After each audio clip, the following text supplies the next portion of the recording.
Jadi kalau ditanya keturunan siapa kamu? Adam. Tahu dari mana? Allah yang nyampaikan langsung. Apa kata Allah? Bani Adam. Jelas ya? Baik. Jadi ini kembali kepada Adam alaihissalam. Nah, semua anak cucu Adam yang saya garis bawahi, sejak mulai terlahir itu sudah ada komitmen dari Allah dengan anak cucu Adam ini sebelum terlahir ke dunia. Sejak dalam kandungan. Jadi kalau ibu belajar hadis, misal dulu saya pernah amanahkan kalau ibu mau belajar dasar-dasar, cari kitabnya Imam An-Nawawi yang Al-Arba'in An-Nawawiyah, 42 hadis. Hadis keempat, ya paling kiri sebelah atas di kitabnya, dari Abdullah bin Mas'ud radhiyallahu taala anhu, ya. Qala Nabi sallallahu alaihi wasallam bahwa shadiqul masduq. Nabi SAW pernah menyampaikan sedangkan beliau orang benar dan dibenarkan.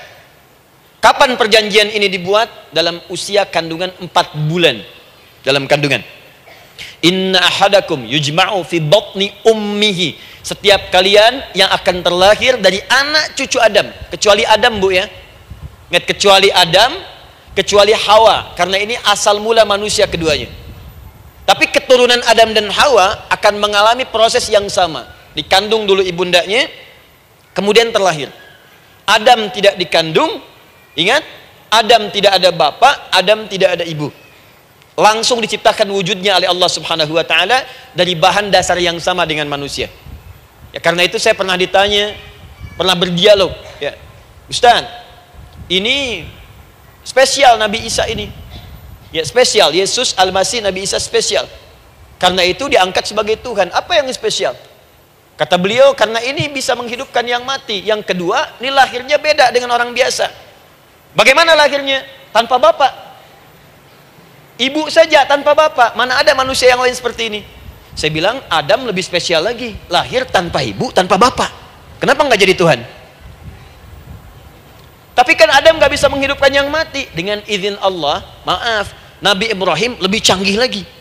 Buka Quran surah kedua, ayat 260, paling kiri sebelah atas. Wa idh qala Ibrahim rabbi arini kaifa tuhyil mauta qala awalam tu'min qala bala walakin inna qalbi.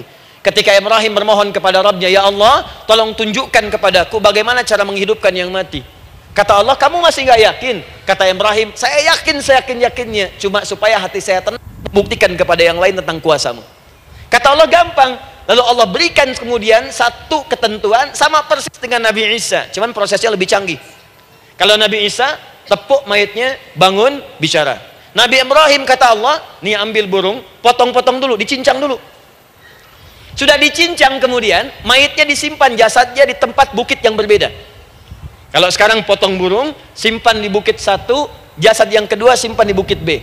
Kepalanya simpan di bukit A, ekornya simpan di bukit B, badannya simpan di bukit C. Panggil dengan nama Allah. Thummad'uhunna ya'tina kasa'ya. Panggil bismillah dengan nama Allah, hidup, hidup. Sama persis dengan Nabi Isa. Dengan nama Allah biiznillah, hidup, hidup. Nabi Ibrahim biiznillah, dengan nama Allah hidup, hidup. Menyatu semuanya jadi satu. Psst. Kalau Nabi Isa kemudian ada yang menduga sebagai Tuhan, kenapa Nabi Ibrahim tidak angkat jadi Tuhan? Paham ya? Nah, ini menunjukkan bahwa ada pola pemikiran yang harus dikembalikan supaya benar cara memahaminya. Jelas sampai sini? Maaf saya sedikit agak lompat ya. Saya kembalikan kemudian, perhatikan sini. Inna ahadakum yujma'u fi batni ummihi. Karena itu semua anak cucu Adam, beda dengan Adam, akan proses lahirnya dikandung dulu di perut ibundanya. Fokus baik-baik. Arba'ina yauman nutfah, 40 hari pertama baru kemudian proses antara spermatozoa dengan ovum berproses. Thumma yakunu mithla dzalika, kemudian alaqah. 40 hari yang kedua jadi alaqah, zigot yang menempel di dinding rahim.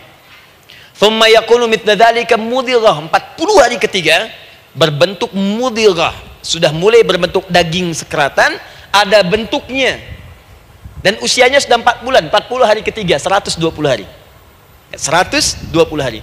Thumma yursalu ilaihil malak, kemudian diutuslah malaikat, fayanfukhu fihi ruh, maka ditiupkan roh ke dalamnya. Jadi ingat, kalau di antara sini, di antara kita ada ibu misalnya yang tengah hamil, tengah mengandung, ingat baik-baik, atau keluarganya, kerabatnya, usia 4 bulan itu roh sudah ditiupkan. Di kandungan sudah ada rohnya. Hati-hati ya. Berapa bulan? 4 bulan. Karena itu nanti ada ayat dalam Al-Quran, Quran surah ke-7 ayat 189. Di posisi ini harus banyak berdoa dan beramal soleh. Ingat ya, berdoa, beramal soleh, minimal minta kepada Allah. Da'awallaha rabbahuma la in ataitana shaliha lanakunanna minasyakirin. Minta banyak kepada Allah, ya Allah jadikan anak saya anak yang soleh, jadikan anak saya anak yang soleh. Dari usia itu 4 bulan sampai ke atas menjelang lahiran. Nanti diiringi oleh amal soleh kedua orang tuanya. Ini sudah penelitian dokter muslim, khususnya di Asia Tenggara. Saya diskusi dengan seorang dokter muslim, ternyata ada korelasi amal soleh yang dikerjakan kedua orang tua, ayah dan bunda atau calon ayah dan bunda kepada anak yang sedang dikandung, yang belum dilahirkan. Jadi kalau orang tuanya rajin baca Al-Quran, itu berpengaruh ke anak, Bu. Dan penelitian terkini itu mempercepat anak itu menjadi seorang penghafal Quran ketika lahir. Ya, pernah satu kali dibacakan Al-Quran, posisi janin itu berubah, seperti sujud gitu. Itu penelitian sudah di MRI waktu itu dilihat ya, kelihatan. Jadi ada korelasi antara kesolehan orang tua dengan kesolehan anak yang sedang dikandung. Hati-hati ya. Tapi yang penting diketahui adalah dalam usia kandungan 4 bulan itu disebutkanlah isyarat di Quran surah ke-7 ayat 172 terjadi perjanjian komitmen dengan Allah Subhanahu wa taala. Apa perjanjiannya? Wa idh akhadha rabbuka min bani adama min zuhurihim dzurriyyatahum wa ashhadahum ala anfusihim. Lihat perjanjiannya, saya fokus di kalimat ini, alastu bi rabbikum. Rabb. Apakah engkau akan berkomitmen saat ini bersaksi? Karena kalimatnya bersaksi. Wa ashhadahum, dan mereka bersyahadat, bersaksi, komitmen. Di komitmennya menggunakan kata syahadat di sini.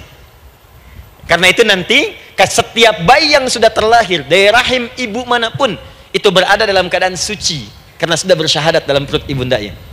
Masih ingat hadis ini? Kullu mauludin yuladu 'alal fitrah. Setiap yang terlahir dari rahim perempuan manapun itu membawa fitrah. Apa di antara fitrah yang dimaksudkan itu? Fitrah keislaman, fitrah mengakui Allah sebagai Tuhan. Itu nanti ada di Quran surah ke-30 ayat ke-30, paling kanan sebelah atas. Quran surah 30 ayat 30.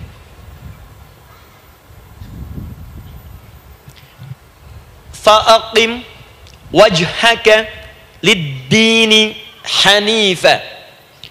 Hai setiap manusia, fa'aqim wajhaka, hadapkan, pasrahkan, arahkan dirimu sepenuhnya.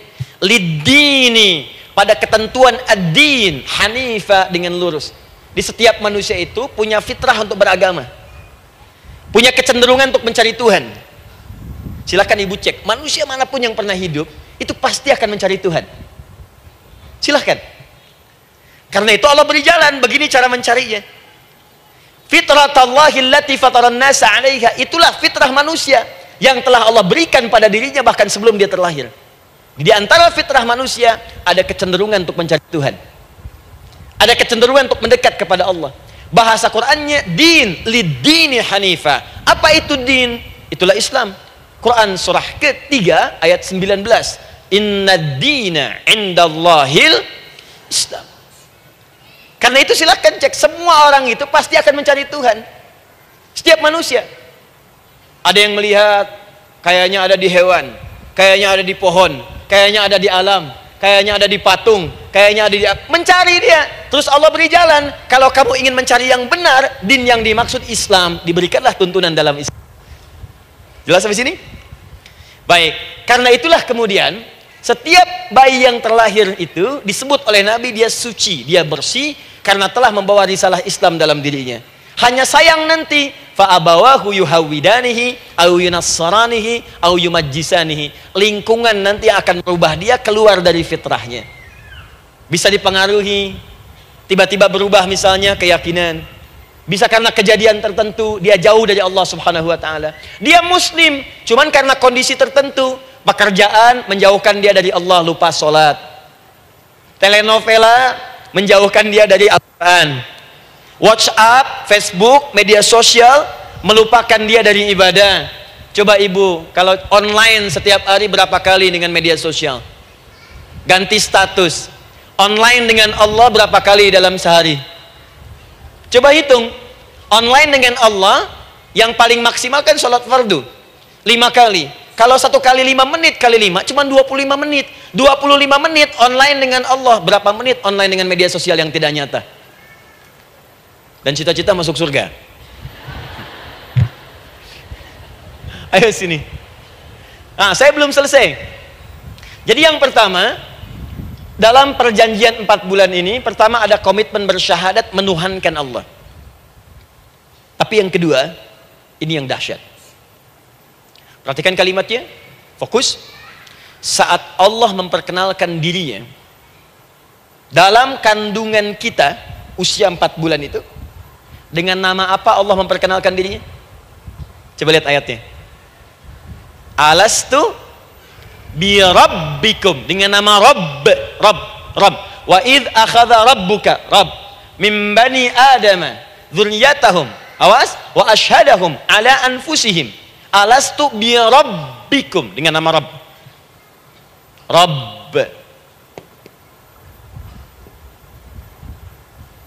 Nah, ibu sekalian, kata Rabb ini itu berasal dari kata ar-rububiyah.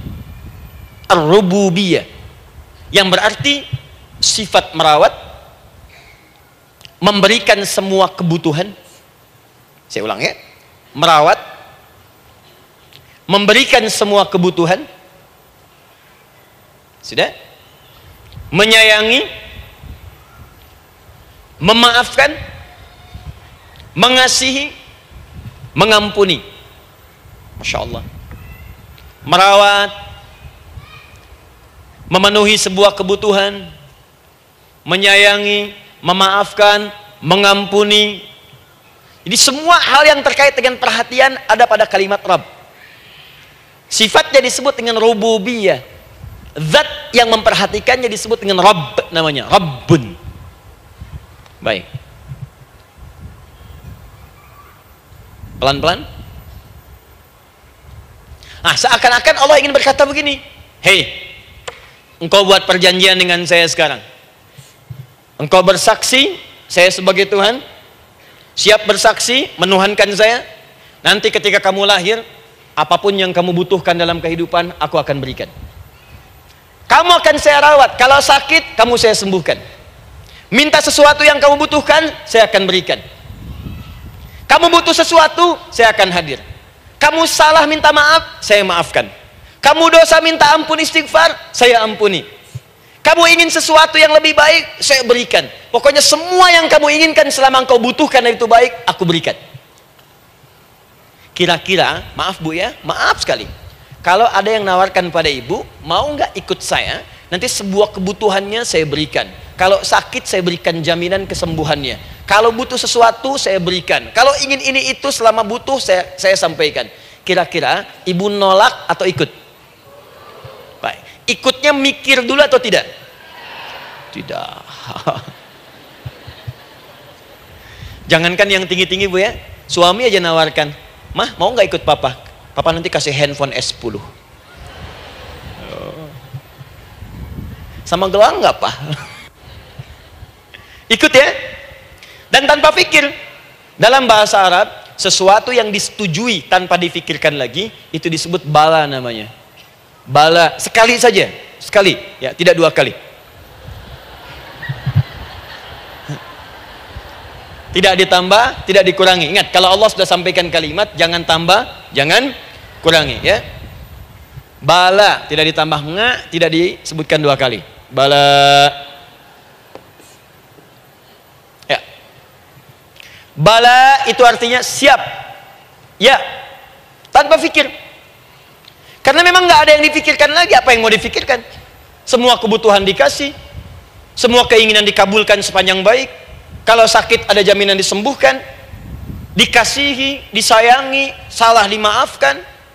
Ya, kalau dosa diampuni, apalagi yang kurang, nggak ada aib, nggak ada yang kurang, sempurna semua. Kita katakan bala tanpa fikir. Karena itu, perhatikan, setiap kita kemudian, ibu sekalian, datang terlahir ke bumi, mengalami kehidupan, fitrah kita setiap mendapatkan kebutuhan kita akan menyebut nama Allah Subhanahu wa taala dengan nama yang telah dijanjikan itu. Silakan ibu cek. Bukankah ibu ketika ada kesulitan memohon kepadanya? Ya Allah, tolong sembuhkan ya Allah. Ya Allah, lancarkan ya Allah. Ya Allah, sukseskan suami saya. Ya Allah, tenangkan kehidupan rumah tangga kami. Ya Allah, anugerahkan solusi. Ya Allah, sembuhkan ibu saya. Semua minta kan? Dan dahsyatnya, ketika ibu memohon kepada Allah itu, ibu gunakan kalimat yang telah disepakati ketika Allah sampaikan kepada kita. Rabb, Rabb, Rabb. Perhatikan, kalau ibu berdoa, doa apa paling favorit? Rabbana atina fid dunya hasanah. Fil akhirati hasanah. Wa qina. Doa apa itu? Sapu jagat. Bu bayangkan, Nabi aja nggak tahu tuh istilah itu sapu jagat. Ibu tahu? Wah, Masya Allah, Indonesia kreatif.